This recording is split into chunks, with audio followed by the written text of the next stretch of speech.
El invitado esta noche es Luis Miguel de Camps, ministro de Trabajo, pero además él tiene una formación y compromiso político con el Partido del Toro. Él no se me va a escapar de un par de preguntitas de ese tipo. ¿Cómo estás? Yulisa, estoy muy bien porque no puedo estar de otra manera al acompañarte aquí en este espacio. Gracias. No solamente por la profesionalidad que te caracteriza, sino también por la forma en que puedes hilvanar las ideas y comunicarlas a favor de la teleaudiencia. Gracias. Y de todos quienes te seguimos. Un honor poder estar aquí contigo. Qué bueno que pudiste venir. Yo sé que tienes muchas cosas. Se habla de una reforma de trabajo por ahí, de otros temas que la gente cree que nada más es reforma que trabaja el Ministerio de Trabajo, pero tiene una agenda como de 1.500 cosas. Afortunadamente se ha podido construir soluciones en esa agenda prácticamente de manera transversal. Te han salido unas cuantas canas más después que estás en el ministerio. Afortunadamente. ¿Hay alguna razón de ser?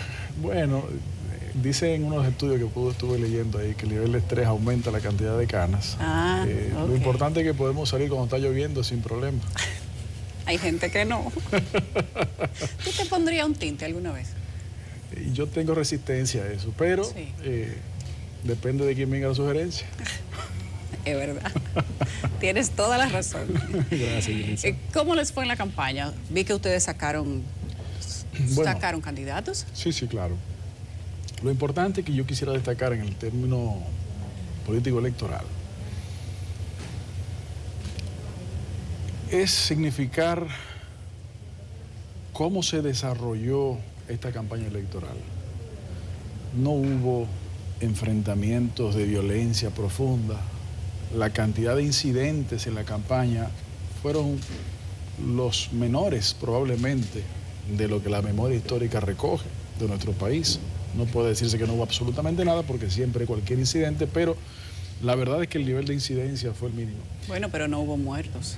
Correcto, a eso me refiero. Antes de la campaña electoral la gente se apertrechaba de comida y de cosas de seguridad. En este caso no se hizo. No fue el caso. La gente fue al salón. Lo que estaban llenos eran los salones de belleza.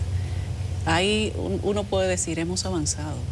Y eso, el día de las elecciones, no solamente durante el día, sino cuándo fue que en este país, me parece que nunca, pero hago la pregunta por si acaso quienes controlan la historia mejor que yo, ¿cuándo fue la última vez que en la República Dominicana, a las 11 de la noche del día de las elecciones presidenciales, el país se fue a dormir conociendo no solamente lo que se veía previamente iba a ser un hecho, pero se materializó con la voluntad de los votos de la elección del presidente Luis Abinader, sino también el reconocimiento de los principales contendores, sin sobresaltos, pero además... Sin hablar de fraude, de engaño, de algoritmo, nada de eso.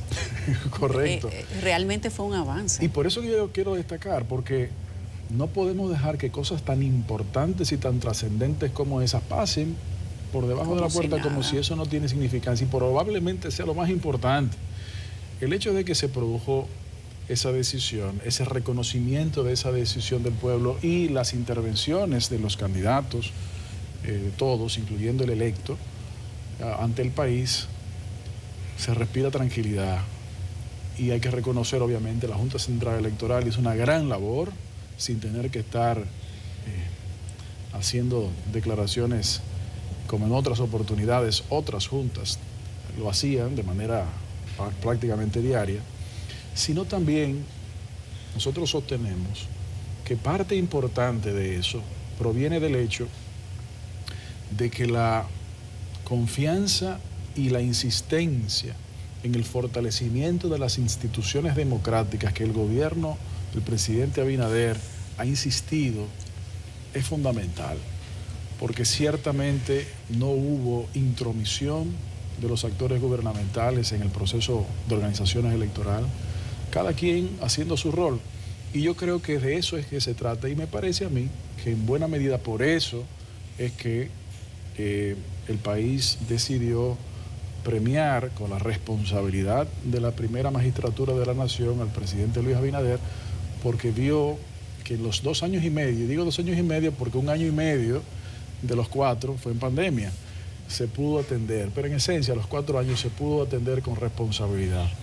Felicitar a toda la población, y yo creo que esa victoria institucional no solamente hay que mantenerla, hay que cuidarla, hay que regarla y hay que seguirla fortaleciendo. Eso es algo que no nos podemos permitir como dominicanos, ni un solo ápice de retroceso. ¿Te ha cambiado en algo la política, Luis Miguel? Que si me ha cambiado. Sí.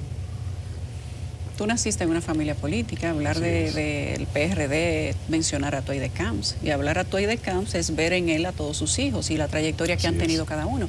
Pero tú eres el más político de los hijos de Atoy de Camps. Correcto. Y estás por un cordón umbilical vinculado a la política. Ahora eres ministro de Trabajo, pero eres el líder del Partido del Toro. El partido tiene su nombre, pero la gente lo reconoce como el Partido del Toro. Así es. ¿En qué te ha cambiado la política, si eres tan joven aún? Yo no sé si la palabra es cambiado, porque como tú señalas, desde que yo recuerdo, de alguna manera he estado vinculado al ámbito político. Lo que sí te puedo decir es que evidentemente la política sí ha sido parte de mi escuela, parte de mi formación, ha sido parte del establecimiento de una responsabilidad cívica, de la participación. Yo soy de los que insiste en que todos tenemos la obligación, el deber de participar en política, no necesariamente dedicarse a ella, pero cuanto menos, lo menos que se debe hacer es ejercer el voto. Y yo creo que eso es algo que no admite argumento en contra. Independientemente de lo que usted piense, si está de acuerdo, en desacuerdo con tales o cuales posiciones, o incluso hasta con el sistema mismo, se puede impulsar y atender e incidir a través de la participación. Entonces, la actividad política, pues como le digo, sí, claro, ha sido parte de mi formación y la participación ciudadana, la participación de la ciudadanía en política, la veo como fundamental. Por eso, esta responsabilidad del servicio público que hemos asumido y que Dios mediante, con la participación de los actores sociales también hemos producido resultados y avances, pues lo vemos como algo positivo. Y solamente eso pues nos llena de satisfacción, pero claro, como personas que somos y como miembros de una sociedad, de un país que procura seguirse creciendo y desarrollando, siempre estamos planteándonos nuevos retos, siempre estamos planteándonos construir más soluciones, porque evidentemente la razón de ser de los gobiernos es la atención a los problemas y la construcción de soluciones. Y donde sea que haya que estar y las responsabilidades que haya que asumir para poder seguir construyendo soluciones, pues estaremos ahí en primera fila. ¿Tú tienes aspiraciones presidenciales?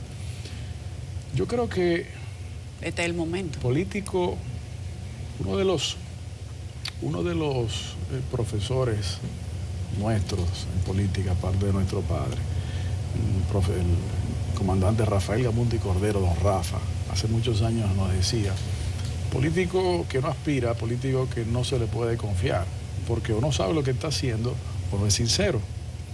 Entonces, ciertamente, para hacer política hay que ser optimista, pero también hay que tener aspiraciones. Claro, no significa que todos los políticos tengan aspiraciones a nivel presidencial, pero evidentemente eso es algo que no está fuera de las posibilidades y en su momento pues se decidirá.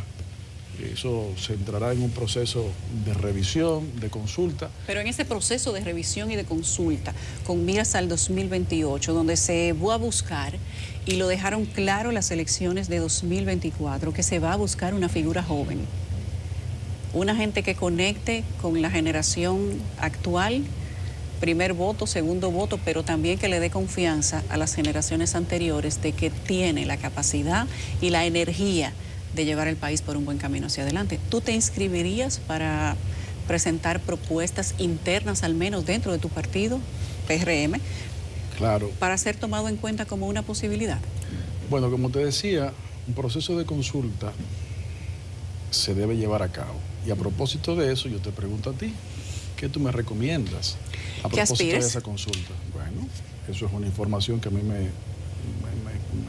me vale mucho. Todos los jóvenes con formación política preparados que tienen algo que aportar tienen que presentarse. Me vale mucho y yo creo, igual que tú, que la responsabilidad lleva a asumir aspiraciones. Sin embargo, sin desmedro de ese proceso de consultas, acabamos de terminar un proceso electoral. El gobierno que preside Luis Abinader ha avanzado en muchos ámbitos, ha concluido otros, pero también quedan otros retos por atender y profundizar. en esa dirección tenemos que priorizar la construcción de soluciones en los próximos meses y años, sin desmedro de que lo que me preguntas también puede ser parte. Pero en estos meses, en estos precisos momentos, lo que me parece a mí que el país reclama es lo que ha estado sucediendo. Es decir, zapatero a su zapato, es decir, servidor público a su obligación. Me explico. El día siguiente de las elecciones, el presidente estaba frente a la prensa en la semanal, en la convocatoria semanal del gobierno ante la prensa, abierto a las preguntas, abierto al escrutinio, siguiendo las funciones. Tan reciente como a la semana pasada también y esta semana, salen publicados los números de la encuesta nacional continua de fuerza de trabajo, del Banco Central, en donde arroja un crecimiento del empleo formal, en donde nos coloca en números de crecimiento de empleo formal como nunca antes. Entonces, ¿por qué menciono técnicamente un tema como ese? Porque se puede caminar y mascar chicle, se puede cumplir con la responsabilidad al mismo tiempo en que esa responsabilidad cumplida abona pues el proceso de consulta y el proceso de decisión. Lo que sí te puedo decir, además de todo lo que ya te he señalado, Yulisa, es que nosotros no rehuiremos a una responsabilidad sociopolítica en la que tengamos enfrente. Si fuera esa, pues con mucho gusto. Lo que sucede es que no queremos en este momento plantear algo así sin haber agotado la consulta y sobre todo lo que la población reclama y con razón requiere es que atendamos, como hemos ido atendiendo, los problemas nacionales. Se ha hablado, a propósito del resultado de las elecciones, de grandes reformas que vienen en las próximas semanas y meses. Una de ellas es la reforma a la ley de trabajo, la reforma laboral. Hay demandas de todas partes. El sector empresarial tiene demandas muy específicas, que entiende que deben buscar un equilibrio entre sector patronal y sector económico, que son los que ponen, dicen ellos, las posiciones de trabajo y que necesitan garantías para que estas posiciones sigan estando disponibles y creciendo. ¿Qué se puede esperar o qué es la expectativa que tiene el país? ¿Qué es lo que se va a poner sobre la mesa para la modificación de esa ley de trabajo? Bueno, como el país conoce, durante prácticamente 2 años hemos estado desarrollando un diálogo tripartito para la modernización de nuestro Código de Trabajo. Yo he sido bastante cuidadoso en soltar prendas de los detalles, las especificaciones. Y te confieso, Yulisa, que lo he sido esencialmente por respeto al proceso y por respeto a los participantes. Pero en sentido general, ¿qué se necesita mejorar en la ley de trabajo? Sin desmedro de eso que acabo de decir, puedo señalar que en este año hemos avanzado todavía más de lo que ya habíamos avanzado hasta el 2023 en una cantidad de consensos adicionales que procuran fortalecer el equilibrio, facilitar la creación de empleo,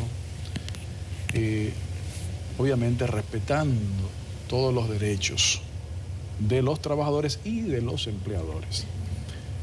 Por ejemplo, uno de los objetivos que me parece que con los consensos ya arribados en este día que estamos hablando tú y yo, van a ser de gran impacto, son los que tienen que ver con la reducción de la sobrejudicialización de las relaciones laborales. Es inconcebible que una relación entre 2 actores, empleador y trabajador, por lagunas de la ley, se haya creado una especie de mercado secundario de casos en donde pierde el trabajador, pierde el empleador y pierde el país. Esos temas han sido temas que hemos abordado y que hemos consensuado, en donde deberá haber una reducción y en algunos casos eliminación de esas distorsiones. Por decirte un caso de ejemplo, eso representaría miles de millones de pesos que hoy el sistema no está pudiendo aprovechar, que le cuesta a los empleadores, que le cuesta a los trabajadores y que le cuesta al Estado. Entonces esas son mejoras importantísimas, así como otras. Sin embargo, yo tengo la expectativa que en algunas semanas podamos dar a conocer con lujo de detalles lo que pudiera ser esos elementos de consenso. Claro, no es razonable tampoco esperar que todo lo que plantee cualquiera de los tres sectores vaya a ser aprobado, porque si no, no es un diálogo, no es tomado una en imposición. cuenta. Ahora, todos los elementos, todos los temas se han abordado y se van a abordar, y lo que hemos podido materializar, y tengo que reconocer,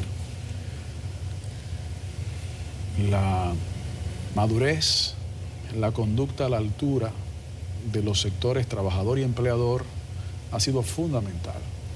Y lo digo porque probablemente la gente lo ve más comúnmente en términos de las mejoras salariales, pero también en términos de reestructuraciones o modernizaciones normativas y legislativas, también ha fungido como un factor fundamental.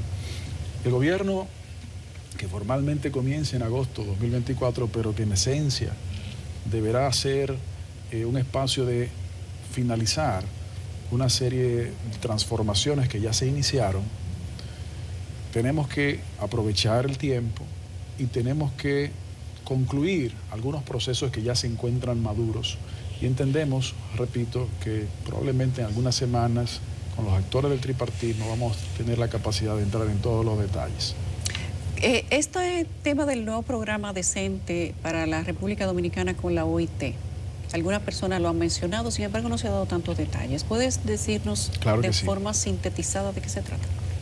Con mucho gusto. Bueno, hace ya muchos años la Organización Internacional del Trabajo, la OIT, estableció lo que es el concepto de trabajo decente, que en esencia, de manera muy resumida, lo que significa es un trabajo en cumplimiento de la normativa laboral, de cabo a rabo, y de producción de las condiciones de mejora de la calidad de vida y de la productividad también de la empresa.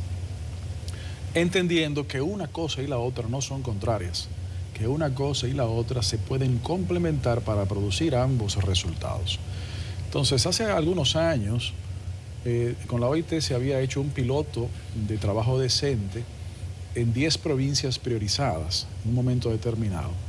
Y lo que hace unos meses se logró acordar fue pues un memorando de entendimiento del tripartismo junto y encabezado por la OIT, la Organización Internacional del Trabajo, para fortalecer no solamente las normativas, sino fortalecer las capacidades de autocumplimiento. Y me explico. En la República Dominicana hay, redondeándolo, cerca de 100.000 empresas formales, redondeándolo, son más, pero vamos a redondearlo ahí. Es imposible poder verificar en todas y cada una de esas empresas, todas y cada una de las relaciones laborales de manera individual. Eso no es viable. Para atender eso, sí, se hacen las verificaciones aleatorias, así como atendiendo cualquier requerimiento, sea de empleadores o de trabajadores. Una de las herramientas tal vez más potentes para lograr el objetivo es que tanto trabajadores como empleadores, conociendo la norma y con la asistencia del sector gubernamental, puedan producir el autocumplimiento. Y ese programa de trabajo decente pues busca eso. Como resultado, aumento de la productividad, que es un elemento esencial para el crecimiento económico nacional, pero sobre todo para el desarrollo humano de los dominicanos. Obviamente pasando por el hecho de las igualdades y los respetos de las condiciones de trabajo, la inserción laboral inclusiva, pero también equitativa, especialmente con la mayor inserción de mujeres y jóvenes, como por cierto se ha producido en los últimos años en la formalización del mercado laboral, y en esencia lograr que esa inserción con los salarios dignos pueda producir mayor productividad, mayor crecimiento y mayor desarrollo. Ese es el ciclo virtuoso que a través de programas como este de trabajo decente se buscan materializar. Te tengo 3 preguntas de 30 segundos por respuesta. Está bien. Es que es un político el hombre, él palabra tiene por muchas. Proyecto, No, pero te confieso que me gusta más escucharte. proyecto de jornada laboral de 4 días. ¿Qué va a pasar con cada una de las cosas que te voy a preguntar? Empecemos por eso. Vale. No es un proyecto, es un programa piloto voluntario. Bueno, justamente en 1 o 2 semanas concluye el piloto y ya la Pontificia Universidad Católica Madre y Maestra se encuentra en procesos de inicios de evaluación de la data. Entendemos que ya el próximo mes de junio podremos tener los resultados y presentárselo al país. Recuerda, es una herramienta para el uso de la ciudadanía, tanto el sector de las empresas como el sector de los trabajadores. Si les funciona, fenómeno. Habrá casos que probablemente serán de mayor utilidad que otros. El que lo quiera usar bien y el que no lo quiera usar bien también. Sí, porque sí tiene que ser en base a la voluntariedad. Y si los datos, que no conozco los resultados todavía, si los datos arrojan de que es positivo, pues pudiera ser una motivación para que se use. Proyecto de ley de modificación al trabajo doméstico. ¿Qué va a pasar con eso? Bueno, eso es un compromiso que el gobierno ha asumido y el Tribunal Constitucional estableció la ruta y esa ruta se va a cumplir. Recuerda que el trabajo doméstico está incluido en el Código de Trabajo y evidentemente es uno de los espacios posibles de ajuste para que cumpla con la normativa que el país se ha dado, así como con la ruta de aprobación que el Tribunal Constitucional ha ordenado. La unificación de los salarios mínimos. Eso es algo que nosotros hemos querido avanzar y se ha avanzado, pero hay que avanzar más. Los salarios mínimos son demasiados. Hay 17 salarios mínimos y si le metemos las tarifas y los subsalarios son más de 500. Más de 500. Eso es insostenible. Una de las dificultades que eso nos trae es los retos para la formalización de una cantidad de tipos de trabajo que tienen una subclasificación muy desarrollada que dificulta la cotización ante la seguridad social. Si queremos trabajar hacia un salario real cada vez mejor, como lo hemos avanzado en esta gestión, tenemos que simplificar la estructura salarial y tal vez no uno solo, porque son muchos, pero como un primer paso bajarlo a menos de 10. Y yo creo que es posible, con la voluntad de los actores del tripartismo. Tenemos que hacer una pausa que va a ser breve. Te tengo 55 preguntas que son de tipo personal al político, a la figura de Luis Miguel de Camps, ya no al ministro de Trabajo. Después voy a poner las 56. Exacto, listo, ya venimos. 55 preguntas a Luis Miguel de Camps, no al ministro de Trabajo. Vamos a ver cómo él se despersonaliza ambas cosas. ¿Qué edad tú tienes? 44 cumplidos en este momento. Estamos jóvenes todavía. Claro, claro. Y sobre todo la nueva juventud. ¿Cuál es tu apodo de juventud? De chiquito. Bueno, depende de quién tú le preguntes, pero en algunos casos la conjunción de mis dos nombres. Luismi. En Como el algunos artista. casos, sí. ¿Tu materia favorita cuál era? ¿De qué? ¿Del colegio? ¿O universidad? ¿Cuál sea? Bueno, el colegio probablemente geografía, historia y filosofía y física. Una combinación, yo sé. Sí. De la universidad, bueno, derecho de las obligaciones. Derecho, tú eras laborista de chiquito. No, eso es civilista. Sí. ¿El último libro que leíste o el que más te gustó, cuál es? Bueno, el que más me gustó es muy difícil y muy largo, así que el último que leí es el que se llama, de Martin Wolf, Crisis de la democracia capitalista o del capitalismo democrático, que es un análisis muy reciente, muy bueno, donde hace un análisis social, político y económico, así como la teoría de la subida y bajada de los imperios. Si tú no fueras ministro de Trabajo, ¿qué serías en este momento? Imagínate que no hubiera ganado el PRM. ¿Qué tú estarías haciendo? ¿Serías abogado? Estaría desarrollando la actividad política como quiera, como la he desarrollado durante muchos años, en combinación obviamente con la actividad de subsistencia. ¿Y si no hubieras sido abogado? Si tú no hubieras sido abogado, ¿qué habría sido? Si no hubiese sido abogado, hubiese sido probablemente como oficio fundamental, economista. Economista. ¿Hay alguna canción que te guste tanto que no te la saca de la cabeza? Muchas. Dime una. La que más, por ejemplo. Menos mal que esto se transmite de noche. De noche a las 12 de la noche casi. No, hay que hay muchas. La que por ejemplo, canté en el teatro en la actividad de mi madre, pues es una muy bonita. dominicana. Que tú la por demás. cantes en tu cabeza. O sea, que cuando tú te estás bañando, tú dices, viene esa canción y tú le das para allá. Eso cambia, porque por ejemplo, hace como 2 meses estaba recordando canciones, tú te vas a sorprender probablemente, por ejemplo, de Trío Matamoros. Canción vieja. ¿Y Sí, por qué? eso es Bueno, buenísimo. porque con mi padre la escuchaba y él con su padre y así sucesivamente. Pero igual, más recientemente estaba escuchando más que viendo, los últimos hits en música urbana, pero también en música pop. Eso sí, muy variado. Muy variado. Muy variado. ¿Cuál es tu refrán favorito o el que más tú mencionas? Hay uno que me parece muy versátil, que es el que dice: ¿cuánto pesa un puerco gordo? ¿Cuánto pesa un puerco gordo? ¿Por qué tipo de político tú nunca votarías? Populista. Por el populista. Algo que se haya dicho de ti que no sea cierto y que lo recuerdes. En términos políticos, De cualquier tipo. bueno, realmente no retengo cosas negativas por mucho tiempo. Yo creo que ¿Y Chiquito se decía algo de ti que no fuera? Se encarga de aclararlo. ¿Deporte favorito? Cuando podía, correr. ¿Sueño cumplido? Seguimos cumpliendo los sueños de trabajar por el país. ¿Algún temor que tuvieras de chiquito? Wow.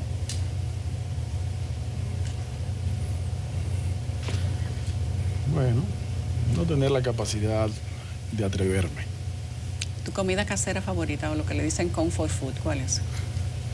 El menú es amplio ahí, porque si está Una. lloviendo el caldo es fundamental con sancocho, pero el clásico arroz, habichuela y carne siempre cae bien, especialmente si el arroz y habichuela es más moro. ¿Te gusta más el moro que la Más moro habichuela? con repollo bien picadito. Y uno fritico maduro.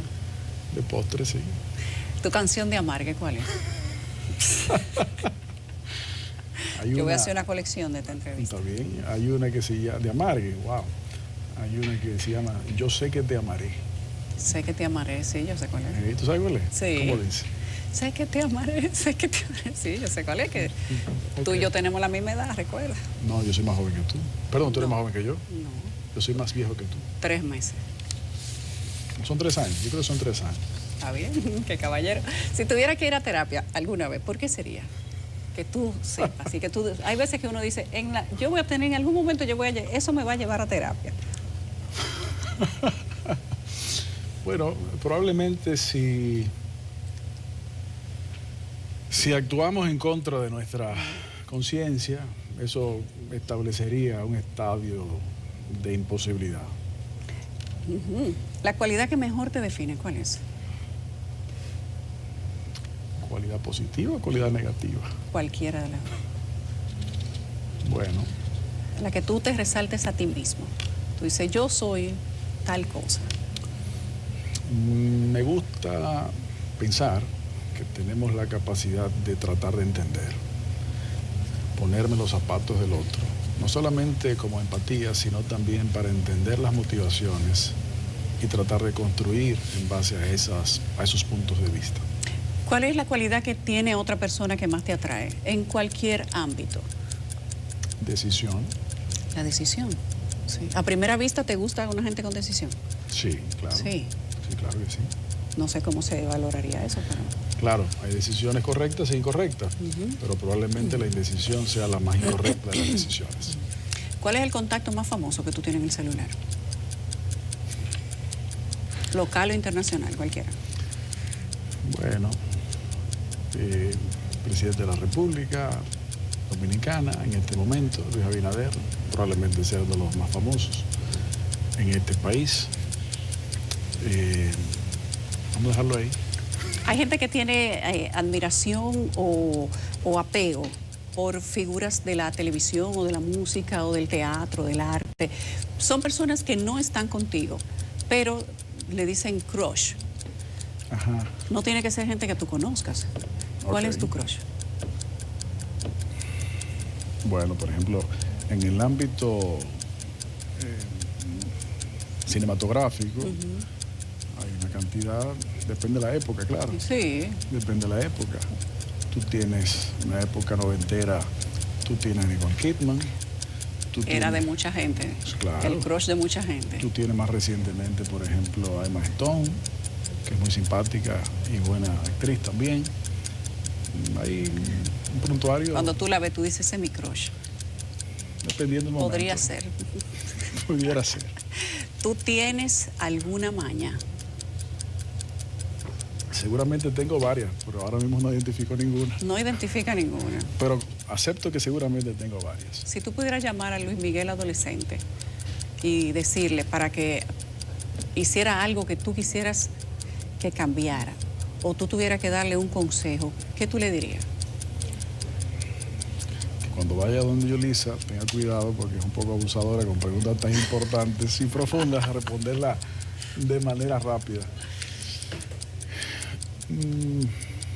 Probablemente seguirse atreviendo, Que se atreva. que se siga atreviendo. ¿Con quién te gustaría tomarte un trago o un café? Puede ser cualquier persona, hasta Biden. Bueno, sería un gran honor, obviamente. Bueno, he tenido la oportunidad de conversar con unas personas, pero sin lugar a dudas, con algunos personajes de la historia importantes, un Churchill, un De Gaulle, una Thatcher, por poner algunos ejemplos. Tuve la oportunidad de conversar en un par de oportunidades con el presidente Joaquín Balaguer. Hubiese querido tener un poco más de edad para haberlo profundizado un poco más. Bueno, Sin embargo, no puedo pregúntate quejarme. lo que debía a tu edad. Correctamente. Retengo las respuestas. Mejor todavía. ¿Tú tienes algún placer culposo? Hay gente que le gusta el chocolate, eso es como un vicio. Yo he sido muy dulcero siempre, muy dulcero. Criollo o extranjero, no importa, pero he sido muy dulcero y yo sé que eso está mal. Pero, No está ¿qué mal. vamos a hacer? Todo el mundo tiene un vicio. Sí, es verdad. Hay otros que son peores. Hay otros que son Es verdad, peores. es verdad. ¿Tu muñequito favorito cuál era? Había unas series, tal vez tú las recuerdas, que era el Festival de los Robots, que habían varios. Eso siempre, eso no me lo podía perder. ¿Y cuál era tu robot favorito del festival? ¿Cuál era tu favorito? No, del festival tú tenías el Vengador, el Gladiador, el Supermagnetron, había muchísimos, todito. El festival era completo. Y claro, el Galáctico no se quedaba atrás. Galáctico era el Claro, mejor. con la princesa Aurora, con los Ay, sí, Lotín. Claro, y Giorgio. El mío era Galáctico. ¿Hay algún personaje de la por historia favor. que tú admires de manera particular? Sí, claro, hay muchos, pero las transformaciones ajenos y en rechazo de la violencia que produjo Gandhi, evidentemente, siempre van a ser de admiración. Mahatma Gandhi. Tesón, resistencia, insistencia, resultados. ¿En qué tú piensas cuando te vas a dormir? Bueno, eso es un tema, porque si pienso no me duermo. Entonces, es siempre una complicación. Las responsabilidades a veces abordan la mente. Hay un meme muy famoso con diferentes temas, seguramente tú lo has visto. La persona se está acostando y de repente el cerebro le da una idea y a las 3 de la mañana los ojos así. Por temas pendientes y siempre hay retos, probablemente es así. Pero lo más importante, para tratar de responderte, conciencia tranquila para poder dormir. ¿Te ponían castigo de chiquito?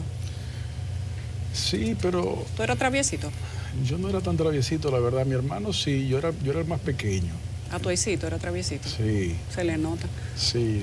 Era, tal vez no es correcto decirlo, pero sí, entonces abusaba un poquito de mí.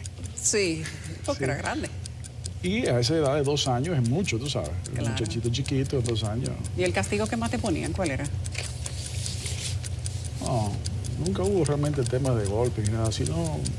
No, a ti, el castigo que te daban a ti. Sí, por eso te digo. ¿No te ponían a hacer caligrafía, a contar los números del 1 al 1000, mirando No. para la pared, Sí, mira, quédate encerrado ahí en la habitación un rato. trancado en la habitación? Eso sí, a veces, pero como te digo, no era tan frecuente. ¿Tú cocinas? ¿Me ¿Alguna gusta? receta para conquistar? Para conquistar, Sí, puede ser familiar, puede ser personal. bueno, no he logrado la sopa de lentejas de mi abuela. Me ha acercado, pero me sale muy salada. Pero esa es una que me gusta bastante. Si tú tuvieras que ir a una isla desierta y te dan una caja con, ahí hay de todo, y te dicen, nada más saca 3 cosas, ¿qué tú sacas? No puede ser una persona que salga de la caja. Se puede, Erika, podría ser. Bueno, está bien. Hay que preguntarle a Erika la de las reglas. Bueno, a mi esposa e hijos. ¿Y luego? ¿Perdón? ¿Y luego? Unos cuantos libros. Unos cuantos libros. Y un cuchillo, ¿no? Como para los cocos, la guayaba. Sí, una lanza, ya que estamos viviendo por la boca. Bien. Claro. Siempre y cuando no sea la Beata. No. La isla Beata. Ahí no hay nada. Sí, además por la historia que tiene. Sí, ahí se debería construir una cárcel, pienso yo. Por eso te digo, una época hubo. Sí, por eso Ahí, hay que... Lo que pasa es que tenía Hay que construirla otra vez. especificaciones. ¿Tú tienes tatuajes? No, no tengo tatuajes. ¿Tú prefieres un buen arreglo o un buen pleito? No. Es preferible un buen arreglo, y si la alternativa es un buen pleito, es preferible un mal arreglo. Un mal arreglo. Buen arreglo en primer lugar, por supuesto. ¿Quién es tu mejor amigo? Bueno, en una época particular, en términos generales. En términos generales. Tengo que decir, por ejemplo, evidentemente mi esposa, pero también de infancia tengo buenos amigos como Reinaldo y otras personas más. Reinaldo es su mejor amigo. ¿Tienes alguna debilidad? Tengo muchas debilidades. Por ejemplo. Muchas que conquistar. Una sola, por ejemplo, la incapacidad de responderte rápidamente como tú quieres es una debilidad. No, que va. Pero lo que importa es el esfuerzo. Claro que sí. Así es. Punto por esfuerzo. ¿Qué te hace sentir agradecido personalmente? Trato de dar gracias constantemente, primero por la salud, la oportunidad que la vida y Dios me ha dado, la construcción de proyectos, desarrollos de iniciativas, y que estos proyectos estén motivados en brindar soluciones. Eso lo agradezco profundamente. Si tuvieras un superpoder, Luis Miguel, ¿cuál sería? Bueno, habría que decir uno. Manejo del tiempo. Manejo del tiempo. Sí. Volver atrás, ir al futuro. Como Cronos. Teletransportarte. Tal vez. Hay diferentes mecanismos, depende de que tú le preguntes. ¿Cuál es el mejor consejo que te han dado? Wow, pero las preguntas tuyas son complicadas, Yulisa, porque son pero de difíciles. respuestas rápidas. Sí, por eso es que son complicadas. El mejor consejo que me han dado. ¿Que te han dado? Probablemente sea mi hijo. Lo más importante en la vida es poderte ir a acostar la cabeza en la almohada con la conciencia tranquila. Todo lo que debas hacer en el día debe tener ese objetivo. Si pudieras ser presidente, ¿cuáles serían tus 3 principales aportes al país? No tiene que ver con época, en el imaginario. Bueno, en primer lugar, la educación no solamente ahora, sino siempre, la base fundamental, pero especialmente para países como el nuestro, en donde no tenemos recursos naturales abundantes de calado internacional y de exportación de gran valor, como el petróleo, por ejemplo. El recurso fundamental de nuestro país es su gente. Y nuestra gente debe, como lo ha hecho, desarrollarse en algunos ámbitos económicos, pero debemos invertir en ese recurso natural que es nuestra gente, en educación profunda, en capacitación para el empleo, para lograr conocimiento, a través del conocimiento, innovación, y a través de la innovación poder saltar a otro estadio de desarrollo, no solamente humano, sino a través del crecimiento. Por lo tanto, educación es fundamental. No puede haber un proceso de desarrollo sin el fortalecimiento de una cultura propia. Una cultura en donde nos sigamos sintiendo orgullosos de ser dominicanos. No solamente por lo que en aspectos artísticos se produce, que es fenomenal, sino también por lo que tenemos nosotros los dominicanos capacidad de producir, mucho más de lo que hasta el momento hemos podido materializar. En términos generales, pues todo esto unido a la posibilidad de tener atenciones primarias y fundamentales de calidad. Educación, buena salud. Sí, claro. Y una identidad cultural que lo pueda englobar todo para que sea aún más profundamente un motor de crecimiento y desarrollo nacional, pero también capacidad de exportación, de conocimiento también. O sea, que la gente se sienta orgulloso de ser dominicano.